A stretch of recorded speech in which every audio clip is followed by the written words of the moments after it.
ያፈቃቀት እርገቷ የበረሃ ጥማቷ የምንጭ ውሃ በኢየሱስ ማሩ ሌላ ይችልሽ ማን ሊጠላ እንጉር ነው አይኗ የዶግማ ፍሬ እንጣ ቅዶ በርበሬ እሺ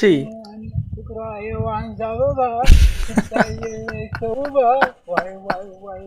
ዋይ ዋይ ዋይ ኧረ በስመ አብ ይሄን ቪዲዮማ ቆይ ኮመንት ገብተህ ማንበብ አለብን ቆይ እሺ የመጀመሪያ ኮመንት ምን ይላል መሰላችሁ የመጀመሪያ ኮመንት አበረታቱኝ ከጫካ ሲወጣ ገድዩ ልምጣ ይሄ አሪፍ ነው ከሰሱ ቢል አሪፍ ነው እና ሞክረኝ የሰረጦ ልጅ ከዛ አንደኛው እሺ አቢናውን አለ ሰርግ ትሰራለህ ወንድሜ አዎ እሰራለሁ አላለ መፋታት ነው ብሏል ሌላኛው ኮመንት ደግሞ ከመቃብር አየር ለመውሰድ የወጣ ሬሳ ቢሆንስ ሊሆን ይችላል ኤፍሬም ምን አለ ፍቅረኛ ሳይሆን ፕላን ፕሌት ነው የሚያስፈልግ ብሮ